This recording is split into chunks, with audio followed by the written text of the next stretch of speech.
Welcome to this modern education podcast that explores learning, from the everyday exchange of thoughts and ideas to the theories and practices behind entire systems. Think education is cool? So do we. So we pair two conversations.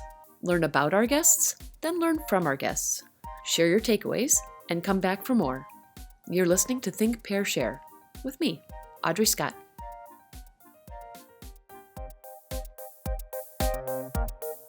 Alec Torigian is the National Coordinator for the Alliance for Catholic Education's Pursuing Achievement Through Higher Education, or PATH initiative.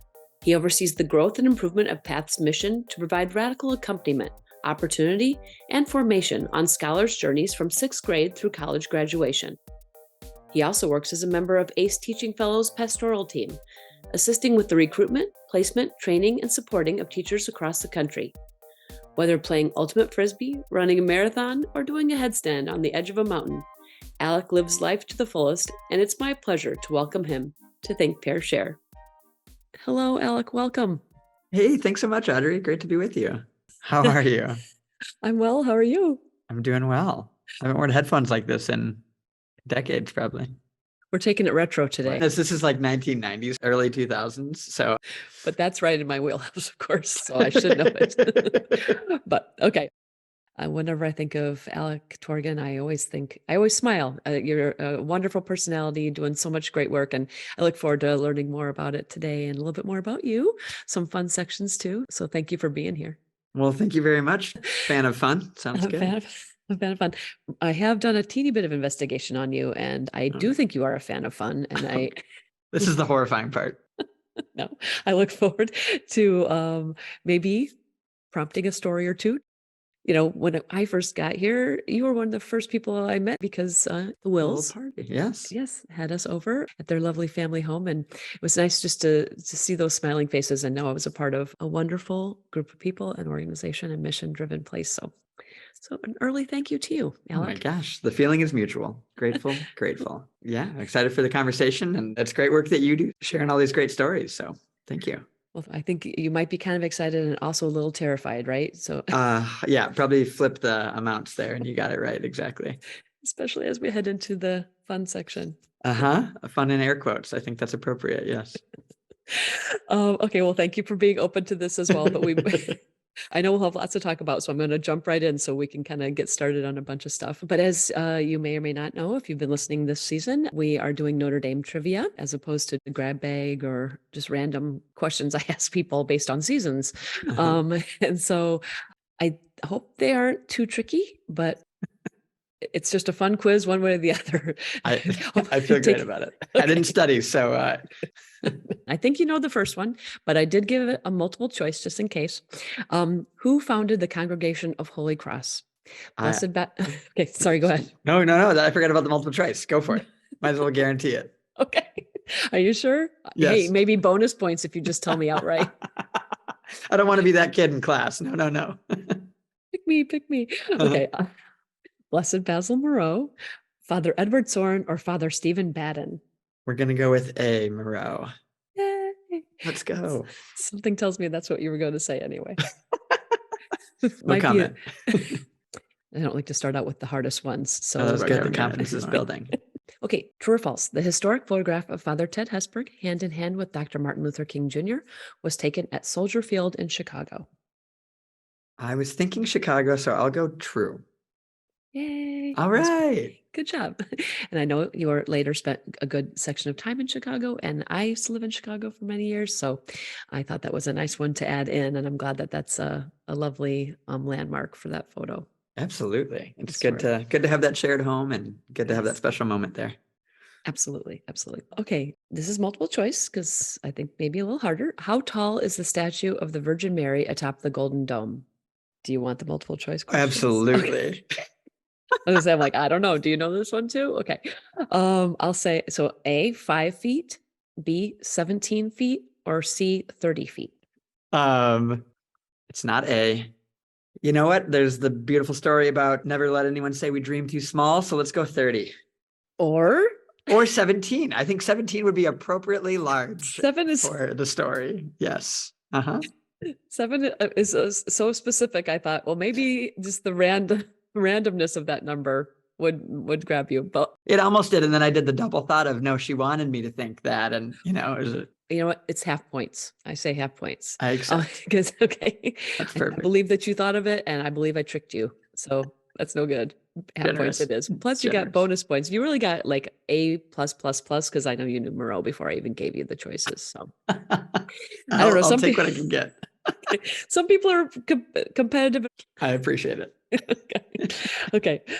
And this is tied to the question before. So, starting the day after graduation this year, Notre Dame is doing something integral but infrequent to the administration building, or as it might better be known, the Golden Dome. What are they going to do? They are going to regild, I believe is the term for regoldenizing it. Yes, regoldenizing. I think that's a scientific term. As a middle school science teacher, I can verify. Term. Yeah. Uh-huh. So true. The little tidbit, of course, that lots more can be shared, but this will be the 12th time the dome and the 17-foot tall statue of the Virgin Mary have undergone this process since they were added to the main building in 1883. Cool. And I'm going to have to triple check all my facts on this, but we always kind of heard little stories. My grandfather came here through Ellis Island from Holland. And it's my understanding that at that time, Notre Dame sort of sought out craftsmen from probably around the world, but they would bring them here to work. And so he helped with many, many, many things over the years. And I'm not certain exactly what my grandfather's role was. He helped gild the Golden Dome back in the day. I probably won't put that in because I have to. We've been looking recently. We're like, we better verify this. But my dad remembers his dad showing him some of that gold leaf, that really soft, rich gold. He would describe it so thin that if you put your hands together and rub them together, it would disappear. Wow. It necessarily has to be that thin, I think. But yeah, I guess if you held it up to the light, it looked very dark green to him because it was so super thin as the light came through it. But it was a really neat experience for my dad and a really great memory. But so I think somehow he did have some kind of a role in that because my dad would never have seen these things and have those memories himself, although he was a young child. But yeah, anyway, I have a special attachment to regilding. Yeah, that's great. There's something symbolic and beautiful about that too. That's great. Yes, I'm glad to see. I look forward to kind of watching the process. Yeah. All right, lots of extra stuff. And the fifth question is hopefully one that's maybe a little bit more fun, but a very important question to ask. Is there a Notre Dame Ultimate Frisbee Club? And if not, when can we start one? Yeah, the hard-hitting ones here. There is one. Last I knew, there's a men's and a women's club team. And I was more familiar with the men's team that we used to play against in college. The first time I ever came to Notre Dame was for an Ultimate Frisbee tournament called White Smoke, because all things Ultimate Frisbee and Notre Dame are Catholic puns. So I believe they were Papal Rage or something is their team name. But anyway, that is to say, yes, they're a very good team last I knew. I am learning something new. You said it's the first time you ever came to Notre Dame. I know that was just one touch point and you have many others later, but I'd love to kind of hear about that. And I also think Path to Notre Dame, very applicable today as you lead Path so nicely. It's lots of big questions. So let's start with your path to Notre Dame. Sure. Yeah. And I should note too, I would like to think every trip after that first one went a little more smoothly because the first one, none of us on our team realized that Notre Dame was in the Eastern time zone and arrived an hour late for our game. You learn through experience. Yes. But so I went to a wonderful, for undergrad, I went to the College of St. Benedict and St. John's University. One Will Newkirk, who was on an earlier episode, also did. Absolutely. And had a great experience. And when I was there, I was thinking about teaching, but wasn't fully set on it, was trying to figure that all out, and went to one of those great, what are you going to do with your life fairs? And met a guy who was talking about this program where there's these three pillars, teaching, spirituality, and community in short. It was called the Alliance for Catholic Education, or ACE. I had not heard of it. And I remember going home that night. And at the time back then, there was not really a smooth route for someone who had studied education in undergrad to teach with ACE.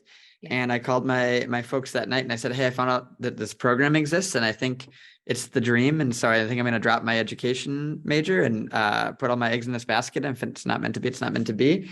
The 3 pillars just described me and who I wanted to be better than I could describe myself at the time. And I really wanted to, teach in an area that really needed a great teacher and be formed and supported to be a great teacher.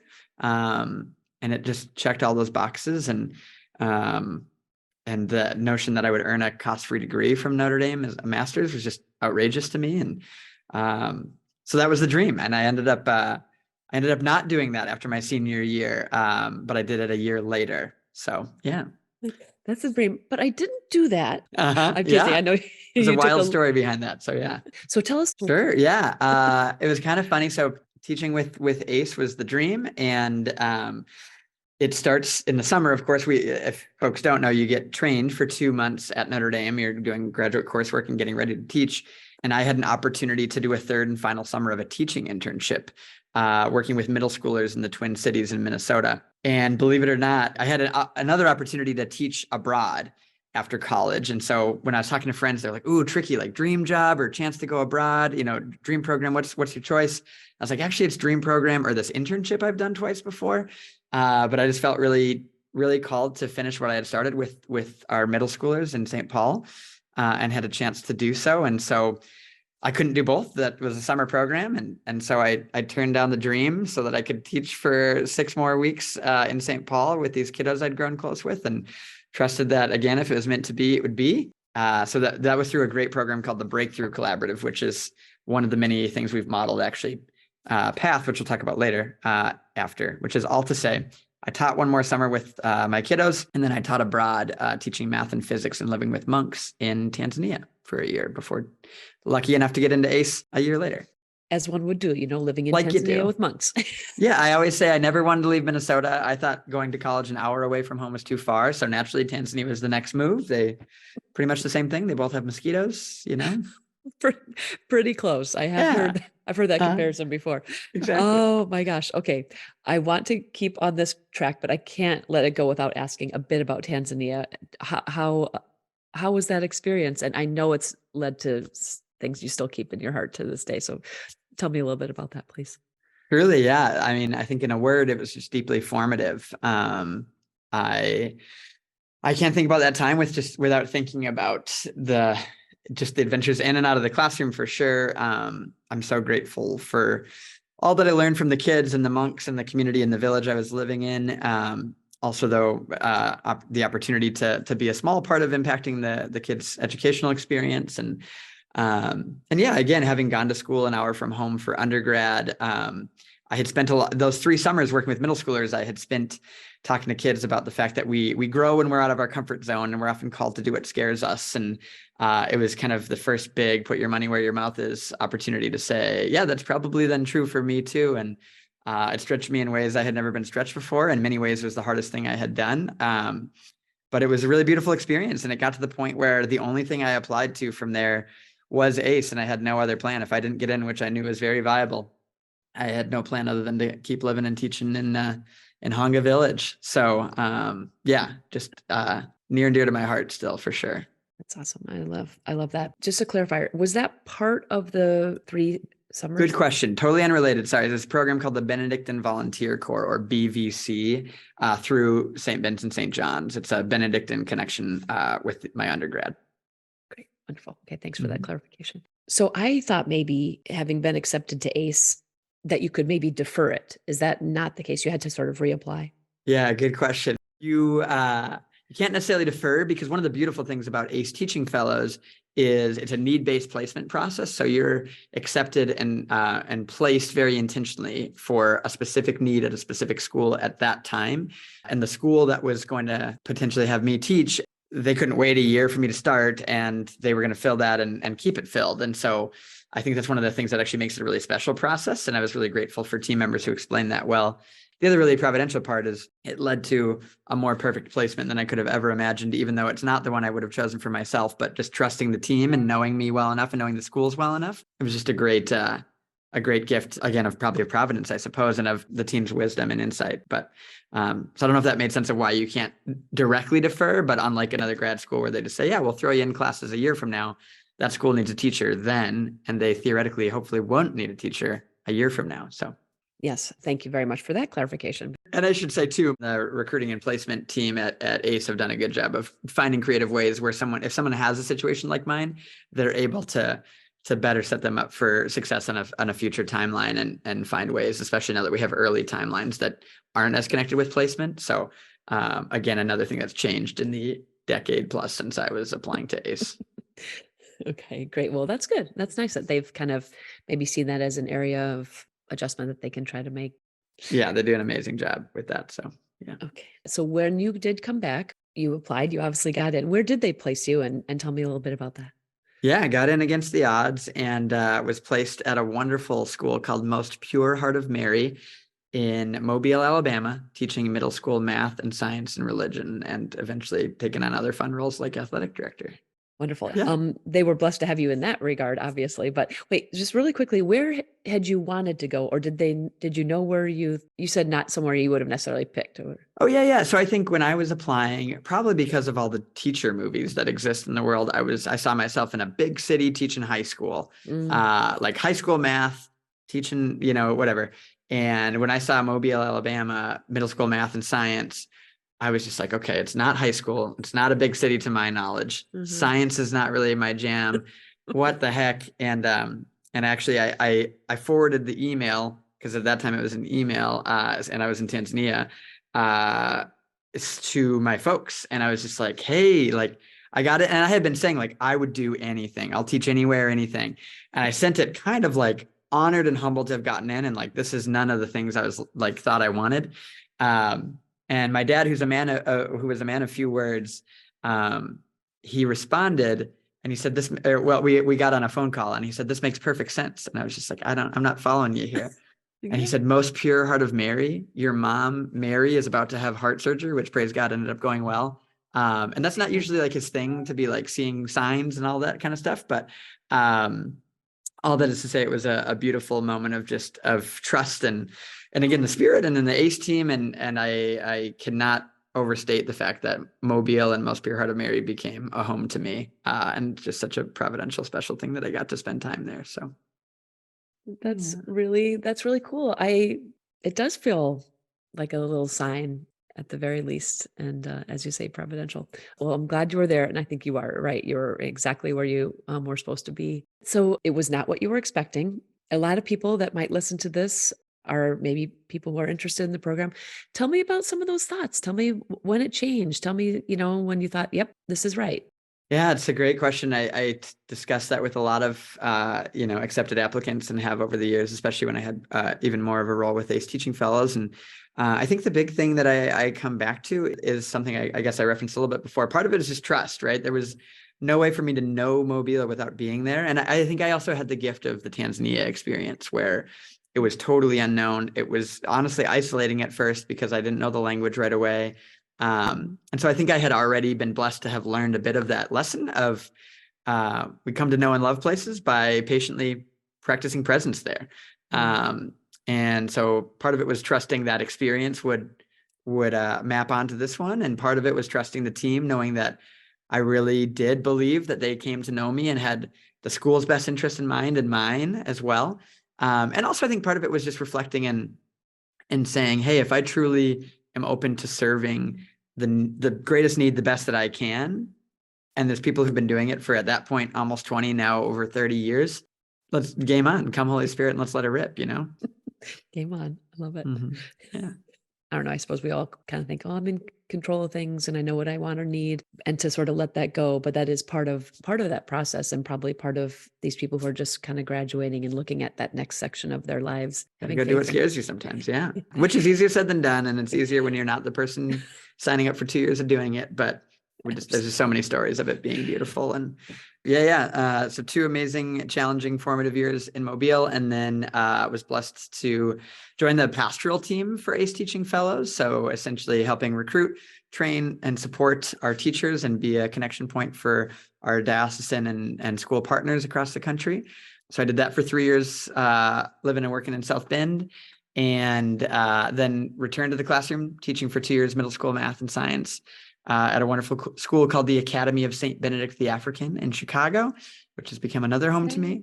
And then in 2018, officially came back to join the ACE team, partly to help with teaching fellows some more, but also to help launch and grow a beautiful program called the Pursuing Achievement Through Higher Education, or PATH, which is the main thing I'm blessed to get to do with my days these days. It's wonderful. Thank you. So so we'll refer to it as PATH. It's a really great name. I love that, especially that you're leading these folks. Middle school through. Yeah. So we Middle commit school. from 6th grade through college graduation, about 11-year commitment to walking with them on their journey. No time like the present. Tell us about this program. Yeah. So, I mean, on a huge level, the goal is to help be a part of the church's effort to close the opportunity gap in our country, as experienced by folks who are historically marginalized or underrepresented, and specifically in the college graduation pool. So, I mean, in short, we often refer to it by simply saying we provide radical accompaniment, opportunity, and formation on kids' journeys to and through college and to heaven.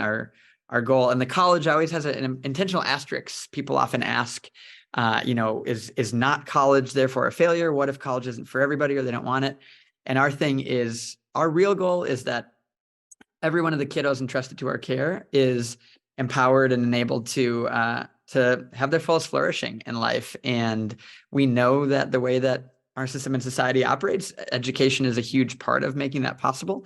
And we want each kid and their family to be the ones who make the decisions about that, not society, not circumstances or structures. And so if a kid says, my dream is to go to the University of Arizona and be in the honors program, we want to make sure that it's their call whether or not they do that, not an unfortunate barrier. And if they say, my dream is to go right into the military or a trade, and I have discerned that, and it's what I feel called to do, then we are going to celebrate that and support the heck out of them. Okay, great. Thanks for that clarification. I know you use the words radical accompaniment. I think that's very intentional. Can you elaborate on why that's so important? Yeah, it's an intentional word choice, and we had a good team discussion about it too, saying, are the families and schools we're partnering with, is that going to be obvious to them? It's just not a commonly used term. And part of our point was actually maybe it's not a bad thing if it's not obvious, because it can start the conversation of what do we mean? And we've stolen it from many others. We didn't invent it, that's for sure. But in part, we think it's part of our Catholic call to serve kids as Jesus did, in a radical way. And that means walking with them in the ups and the downs, and not just in the how's your math grade doing and how's your attendance, but how are you as a human, and how connected do you feel to your community? How meaningful is church for you right now? Never with any judgment, always with accountability and love and support. And so that radical could look like not being bound by just certain spaces and times, showing up for them in spaces and times where they need and want it. And it can hopefully look like just the intensity with which we love and support them, regardless of those ups and downs, if that makes sense. Oh, it absolutely makes sense. I assumed it was an intentional choice, since they're very specific words. It's a visual description almost to me, of how much care you all put into this process. And if you don't mind, a couple other questions. Please. Can you help me understand, like, from the beginning? Tell me, are you in one school? Yeah. Tell us kind of really what we're looking at physically. What are you guys doing down there? Yeah. So our pilot site has been in Tucson, Arizona. And so we're running into our 6th summer of programming, which is wild to think about. And we partner with 2 schools, 2 Catholic schools on the south side of Tucson, with whom ACE has partnered for a long time with teaching fellows, many other programs.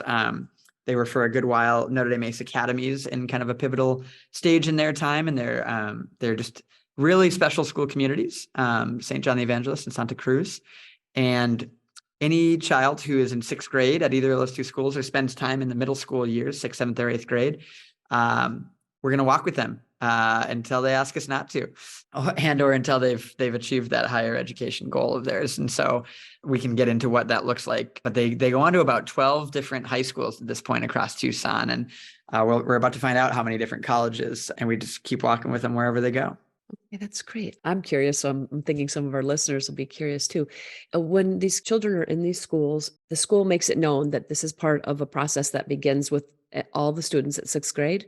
Is that how it works? Yeah, exactly. So I think in the most common form, whether it's a new student coming in or a student who's just, matriculating into sixth grade, there's kind of a conversation saying, hey, we partnered with this program. These crazy folks at Notre Dame and ACE asked if they could do a little bit more with us. Again, they've been such good, wonderful partners for us and with us. And so, yeah, basically that in a tangible sense, the kids are then prepared to know that just like they'll go to music or PE or art class, they'll go to a path persistence class once a week, which is their first touch point. It's this course on some of the hard and soft skills that are going to be valuable on that journey in education and beyond. So everything from social emotional skills, like practicing empathy, executive functioning skills like organization and note taking, and also really practical educational transition skills, like how do you figure out what high school is right for you and how do you get ready to have a good application for that school. So all those pieces are touched on weekly for those 3 years, sixth, seventh, and eighth grade in the school day. That's great. Thank you so much. That actually really helps clarify, what that tangible element is, that what it looks like in the school for them. And so it becomes something that's just a natural part of their education, really. Those are just, even the ones that you mentioned are wonderful elements that are so critical. Exactly. Yeah. And I think they're not necessarily automatic developmentally in terms of being a middle schooler, and depending on just other influences in your life and experiences of school through no fault of anyone's, other than, again, maybe societies and systems at times.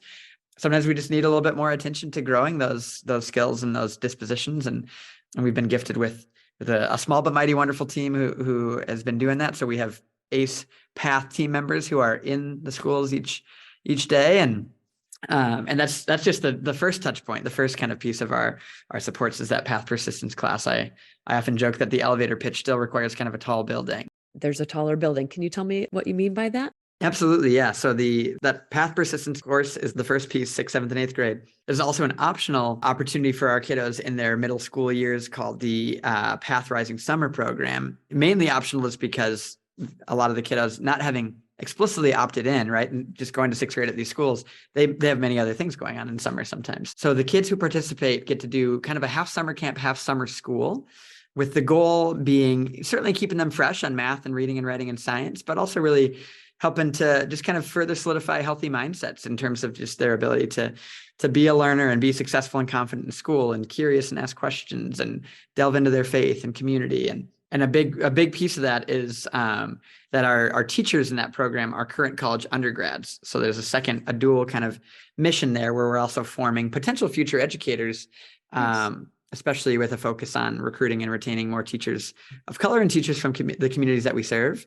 And that's been a really cool thing. And a big part of that summer program is one of the things that's been modeled after actually that breakthrough collaborative experience I was talking about before. So Not a coincidence that the thing that helped convince me I wanted to try out teaching when I was in the Twin Cities is being a bit mimicked. And they've been great kind of thought partners as we did these early years of piloting. But that's the summer. Yeah. And then two more quick big pieces. One, the third summer culminates with about a 5-day trip to Notre Dame, actually, for the rising ninth graders. Great. We call it the Notre Dame Scholar Immersion Program, or ND-SIP. So they get just a little taste of college in Notre Dame. I like it. Which is really fun. And then when they're in high school, and then eventually when they're in college, we shift to what we call GPS, or graduate persistence support, which is just at least secondary, if not primary, kind of college counseling and social emotional counseling as they go through those journeys, depending on what their needs are, what their school supports are, et cetera. Because we're always teaming with parents as a primary educator and families and schools, but just trying to add on and fill some potential gaps and kind of give other opportunities. So in a nutshell, that gets us toward the top of the building, I'd say. So well thought out, it feels like. And I love that you have these thought partners from other areas that have worked in the past. They're proven elements. They're proven for you and many others. How are you feeling about things? I know it's the sixth year, I believe you said. Are things kind of growing the way you would like them to? Are you seeing those successes that you'd like to see? Yeah, it's an important question, and it's always one that we try to think about in as many ways as possible, because obviously the end goal of fullest, flourishing and potential, college degrees is far down the line from a sixth grader. And so we need some kind of progress point indicators and checkpoints. So I think in short, we're really excited about the progress and the growth. I think a couple of indicators include one, we've just seen a pretty sizable increase in our middle schoolers attending Catholic high schools, which is not meant to be a normative claim that Catholic high schools are explicitly or implicitly better. But we have found that for many of our kiddos, they are often the best fit. And there's a couple of different ones that can really meet a lot of needs of a lot of our kids really well and help them grow. And so we've just seen that has been good news for a lot of our kids. Another big thing is just there's really fun anecdotes and stories of the kids doing well at their schools, both academically and socially, and engaging in sports and things. And I think two other kind of exciting points. One is we have sort of an unofficial adopted member we kind of call her cohort 0. She was a year older than the group we started with, but she's been just super engaged in anything we kind of let her be engaged in, and has volunteered and participated. And she was actually a kindergarten student of Yvonne Chavez, who's our first ever team member down in Tucson. And she's now a 12th grader and has accepted an offer to come to the University of Notre Dame next fall, which is just like a fun, we know that was a village effort, and we just kind of got to be along for that ride, but it's been fun to watch that and think about whether it's Notre Dame or, again, a more local place or anything else, just watching a kid be able to say, this is my number one choice, and then be able to say, and I'm going to go do it, is a special and hopeful thing. So it's growing leaps and bounds, and we're hiring our third and final team member to round out our supports, to have someone to support them in their college years, starting to entertain conversations about expansion to future cities when it feels right. And so growth is an appropriate word, I'd say, right now. Well, that's wonderful. I was going to say, are you thinking of it in a scalable way? It sounds like such a wonderful program that I think everyone should have an opportunity to have it in their schools. But yeah, that's the vision. Yeah, we certainly we're intentional about never trying to rush and grow too big, too fast, because the important thing to us is doing it right and serving the kids in our care well. That being said, we've done, especially the middle school years of support, enough times over and been able to make enough tweaks, and even have our eye on other tweaks that we're excited to implement. That we're certainly, again, we're at an exciting stage of entertaining conversations with dioceses and archdioceses about potential fit for expansion and timelines. And again, we'll continue not to rush. Want to serve as many kids as well as we can without ever sacrificing the radical accompaniment that we seek to offer. Yeah, absolutely. I like that very much. Intentionally scaling when it's appropriate and feels right. Yeah. I know a little bit, walked a little bit with you guys in a Path Summer. It looks like just a ton of fun. Yeah. I think in a lot of ways it's kind of become a bit of our flagship piece of the supports and opportunity. It's a magical time. It's one of those, it's annoying to hear this on a podcast, I'm sure, but you kind of have to be there to fully taste and experience the magic. But I think it's just, there's so many powerful pieces of it, from watching a college sophomore figure out how to be more engaging with a math lesson, to watching high school volunteers who are former middle schoolers of ours take over in programming for an entire afternoon, supporting 80 middle school kids, and just totally stepping up to the plate, to a sixth grader standing up in front of scores of their peers in a chapel and saying, I want to shout out my classmate because I saw God in her or him in this way today. And just moments like that are just, they're the norm. That's great. It's a special feeling. And I think it's unsurprising to see that our kiddos who've been engaged in the summer program have remained generally most actively engaged in our supports in high school and beyond, which is not to say anything about those who haven't dove into the summer programming, but it's such a deep dive into community building, in addition to growing academically and growing spiritually and growing in those skills we talked about. So that's a long rambling way to say it's just it's my favorite. It's exhausting, and by the time we hit August, you can see the team kind of flattened on the floor between the desert heat and the full days. But it's just an absolute blast and a joy, and it's pretty surreal that we get to call it work technically, Well, no, I'm laughing because it does look like an all-in experience, but it does look like it's just so fulfilling in so many ways. Very fun. How important is that community building element to sort of the entire process? Maybe it's tied to the social emotional learning and things like that.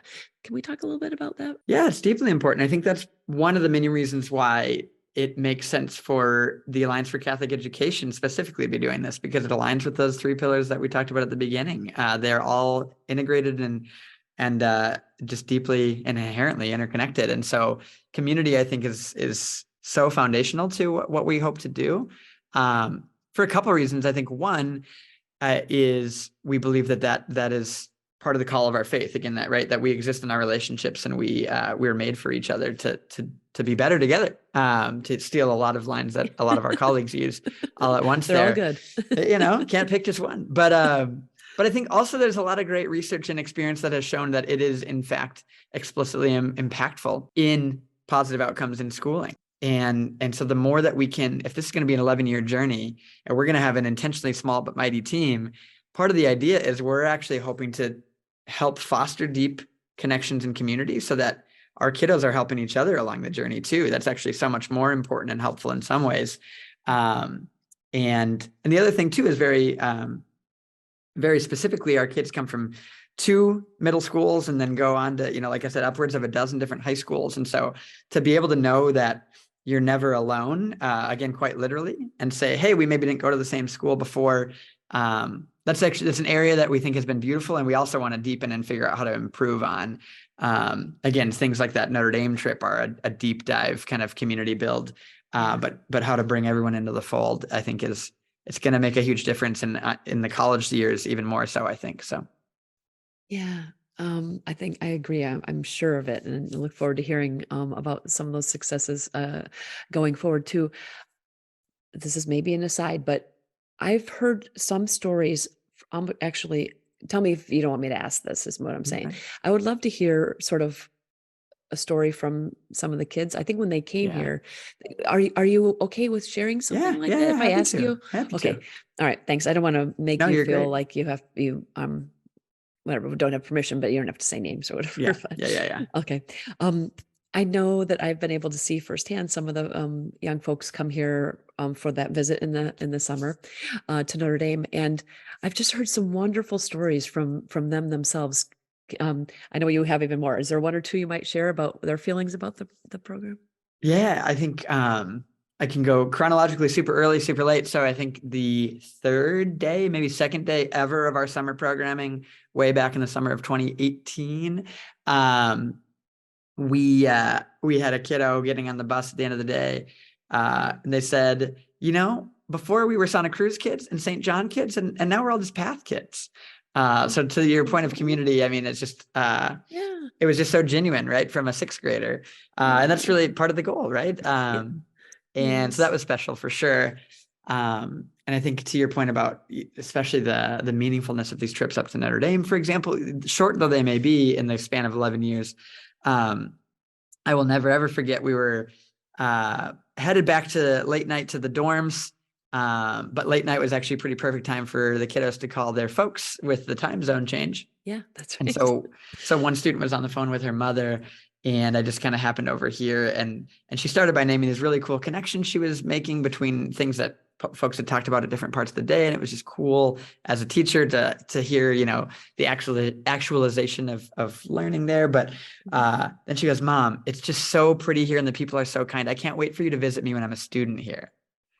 Oh, And again, like to go on, like be clear, like our goal is not that every kid in Path goes to Notre Dame. They should go where they want to go. yeah, But that type of thought yeah. was just such a beautiful one. And goodness knows, I love Notre Dame. There's great things happening here. It would become an even better place if the student came here. She's amazing. But for her to have that moment, for her to mom say like, yeah, sign me up. I can't wait. Let's do it. Those are special things, and Yeah. so much of it is building community, helping plant and water big dreams, and then joining those schools and families that do the good work and just kind of magnifying the magic that they already have, Man, I love this. This is wonderful. Thank you so much, Alec. Yeah, my gosh. For telling us about it, but for all the work that you do and that you can tell you have your heart and soul in it. And if anyone can spot someone who isn't working with their true heart and soul. It's a sixth grader or middle schooler. So Preach, preach, preach. And again, and we've been blessed with such amazing team members who actually do the direct work. So our team down in Tucson, Yvonne and Jessica, and Serena, who's about to join us, and certainly the rising teachers, our interns in the summer, who just dive in so deeply for 7 weeks in the summer. It really does just make it all the easier to dive in fully when you're surrounded by people who are doing the same. I agree 100%. It's so wonderful to be a part of such a unified, giving, loving team. So look forward to all the good work going on with Path. And one other thing that I actually heard about you, as I mentioned in that sort of first dinner at the Wills, that you guys have, and allow me to get it right, the Larry Bird and the Intentionality Brothers. Uh-huh. If you don't mind me asking about it, I think it's a spreadsheet that kind of unifies and helps keep people focused, maybe. Can you tell me a little bit about that? Why that's so important? The reason I bring it up is because I think that probably works its way into a lot of what you do and the work and the heart that you put into things. It's not just this spreadsheet and these things that might be on the spreadsheet. It's everything, including Path and ACE. Yeah, 100%. Yeah. I suppose if there was like a TV commercial, we'd say something like, it's so much more than just a spreadsheet. But it is a spreadsheet, in fact. Yeah, I think I suppose the somewhat brief way to describe it would be some number of years ago, probably 6 or 7. I'd know if I look at the tabs right now. But I was having conversations with Tim Will, our dear colleague and friend here at the Alliance, and a good friend, Patrick Sitzer, who taught with ACE Teaching Fellows as well, and actually went to undergrad with Will Newkirk and myself. And all that is to say, we're just talking about how to be better versions of ourselves. And I had been speaking with another friend from ACE about when I started working for ACE, I wanted to kind of do a reset on being more intentional as a human being. And I kind of identified the 7 things that if I try to do them more regularly, I'm a better version of myself for others. And he was great. He just looked at me and said, "That's great. Are you actually keeping track of that?" And I was like, "Well, what do you mean?" He's like, "Well, we don't really if you want to really follow through on a goal, you should know if you're hitting it." And so that made just a little solitary Excel sheet on my computer, which also still lives on. And I was talking to that about that with Patrick and with Tim kind of separately, and they know each other. And we just got really excited. So Patrick and I agreed we wanted to hold each other accountable. The 2 of us were going to do a shared Google sheet just to be accountable. He had his 7 things, I had mine. And I feel the need to share this backstory to explain the title of our band, so to speak. Sure.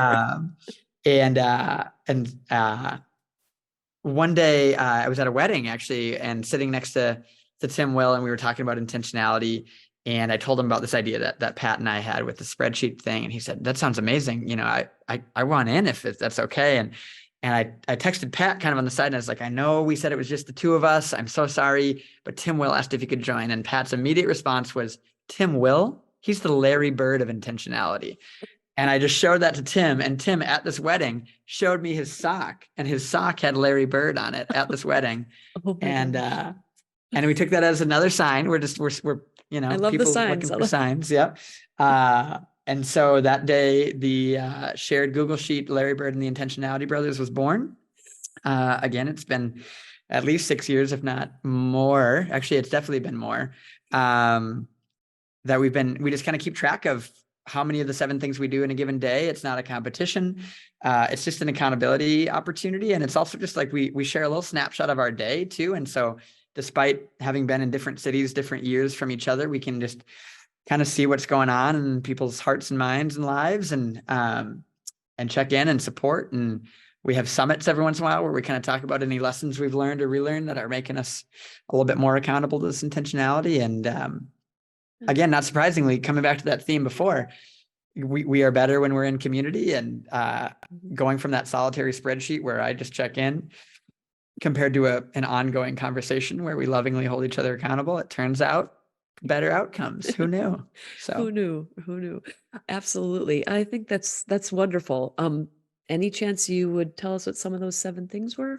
yeah. Or So are they, again, I no, don't want, yeah, if it's yeah. top secret, I certainly don't. Okay. Not at all. Not at all. And we have some that are shared between the 3 of us and some that are different. Tim, I think, has a hydrate one that I don't have.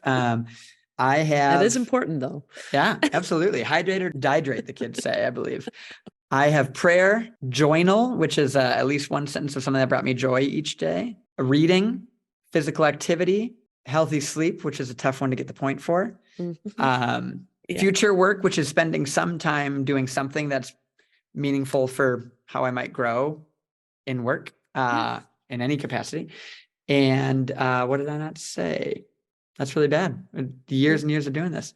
But yeah, those are 6 of the 7. The last one will just have to be like a future trivia question. I'm gonna cheat and look it up, but maybe memory, something for memory. Yeah, it should be. That's gonna be the new one, apparently. Good golly. I would like to say it gets better, but it only gets worse. I was gonna say I haven't heard great things about the aging process in that regard. Oh my gosh, that's ironic. Catch-up and/or connect. So a meaningful conversation with someone. So thanks for earning me a point today, Audrey. Yay! Happy to help. Appreciate it. Good golly. And yeah, I'm going to add memory as the phantom 8th thing. That's so great. It's so much fun, but all in good things. I mean, really, it was inspirational just to hear about it, truthfully. So I appreciate you sharing that story. But is there an element that's something that's always stood out to me about you? Is that does permeate everything you do, whether you have a specific category on or a spreadsheet about it. Do you feel like you live an intentional life? Wow, that's a good question. I feel like I'm trying to, and I'm getting better at it. I think classic line here, but I think it's probably a lifetime journey. Yeah. But yeah, I think it's kind of a core value of mine to be intentional, and I just am daily reminded of all the room that I have for growth, professionally and personally and spiritually, and again, I've just learned from experience that being intentional, and furthermore, doing it with accountability and love of community, in fact, at least has led to more progress than without those things. So we're trying, that's for sure. Oh, I think you're doing a great job. I'm so glad to hear you say that. I'm guessing that's something that, whether it's specific that you share with the Path folks or not, is sort of an underlying piece, no? Absolutely. Yep. I think that's exactly right. Sometimes it's underlying and sometimes it's right out front. We did I guess one example that I stole from Tim was there's some great research out of Stanford on this notion called tiny habits, Professor BJ Fogg. And Tim introduced that to Pat and I, and it's been meaningful in our building of healthy, intentional habits. And we kind of did that as a little team growth development opportunity. And then it was kind of neat. Then now I believe that some of our middle schoolers have been made aware of it as well. And again, I think there's really cool applications of that too. So yeah. Hey, I like that too. Tiny habits. I might need a spreadsheet just to kind of keep everything organized. For what it's worth, I feel like when people hear spreadsheet, they say, "Oh my gosh, you're so organized." And my thing is, I have it because I'm not. Exactly. Okay. Right. Where was I? Okay. I'm not sure quite how to work this in, but I saw a photo of you doing a headstand on a mountaintop, perhaps in Oregon. And I thought I could never do a headstand against a wall barely, let alone on the edge of a mountain. You run marathons. There's just a very dedicated element to you, I think. That's generous of you to say.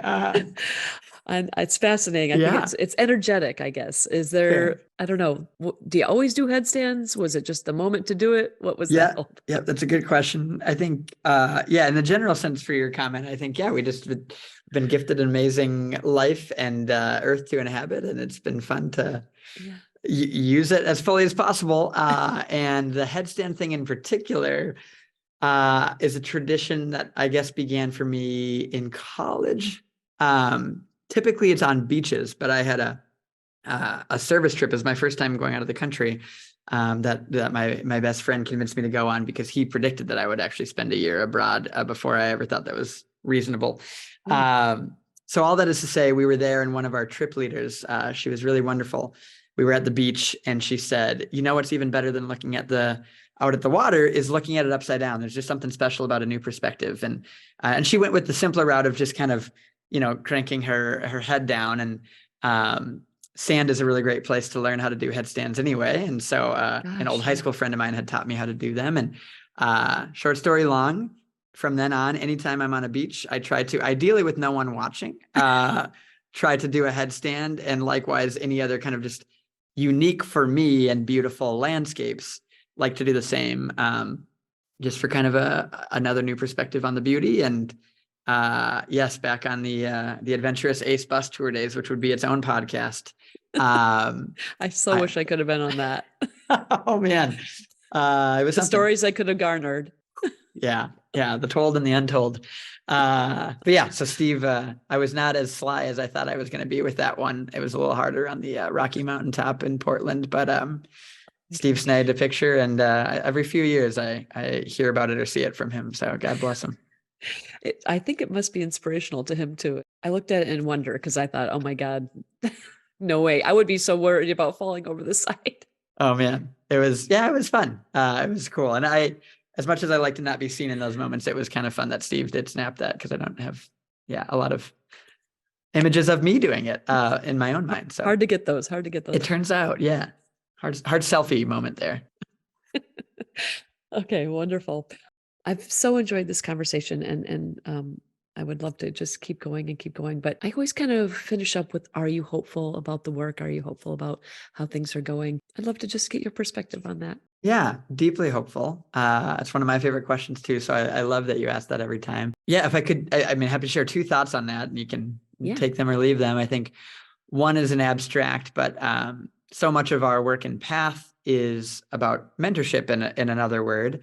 And I've been reflecting a lot on one of my dearest mentors from my time in undergrad. And his name is Brother Dietrich, and he passed away while I was in undergrad. But one of his parting messages was this deeply, deeply convicted sense that the best is yet to come. And we say that a lot in ACE now, which is humbling and neat, that there's that connection for me personally in life. But I believe that so deeply. The Path team is probably sick of hearing me say that too, but it's just so exciting to see the good work that's already happening, and to dream of the magnification of that work, to use a reference I made before. So that's my first thought is I find just the future to be inherently hopeful, thanks in large part to the formation of good folks like Brother Dietrich and other great monks at St. John's and St. Ben's. And I think the second thing would be, this is maybe recency bias, but so much of this work, all of this work is about the kids, right? But also our work on the ACE team in the office doesn't always get to interface with kids. And so sometimes I get to draw inspiration from my babies who are starting to grow up from when I was teaching. And I was blessed just a few days ago on Mother's Day to be back in Chicago for a couple of my kiddos' high school graduation. I taught them in 6th and 7th grade. And my kids in Alabama are now graduating college and getting masters, and it's pretty wild too. But to be at this graduation, and to watch just the deep joy and pride, and to see a physical manifestation of some of the village who have walked with, this is an all boys school. So our boys in this case, you can't not be hopeful, if that makes sense. And one of them in particular is just, I've gotten to know his family very, very well. And some really challenging things happened while I was teaching him, and the way that they have bonded together even further and overcome and lifted each other up, and honestly lifted me up at times. It's just, it's being able to call yourself teacher, I think, is one of the most humbling and literally awesome responsibilities and titles that you can have. And it's hopeful to think about a world where Tim and Jaden and their classmates are going to be the politicians I'm voting for, and the teachers who are, busting their tail to make a more engaging lesson, and the nurses who are caring for people in times of great need. And it's just deeply hopeful. There's no better word than the word in your question. So that's so beautiful. That's so nice to sort of see that full circle, but also see them flying, going forward. And as you said, best is yet to come. I already knew you were going to be hopeful, but both of those are very inspirational. So thank you. And thank you so much for your time and everything today, Alec, and everything that you do. I really hope you know how much I appreciate it, and we all do, because you're doing fabulous work. My gosh, I appreciate it. Thank you. And I mean, another line that all of us say all the time, we stand on the shoulders of giants. So I'm just grateful to be surrounded by amazing people doing the great work and trying to just keep building on it. So thanks again for all you do. Look forward to this summer and seeing the great work in action. Sounds good. I'm going to go talk to Father John about making the dome a little taller, so my trivia answer's right. Do it. All right. Thanks, Alec. Thank you. Have a good one. Bye-bye. You too. Bye. And thank you all for joining us for Think, Pair, Share. If you enjoyed this episode, head on over to Apple Podcasts to subscribe, rate, and leave a review. It's very much appreciated. Check out our website at iei.nd.edu/media for this and other goodies. Thanks for listening, and for now, off we go.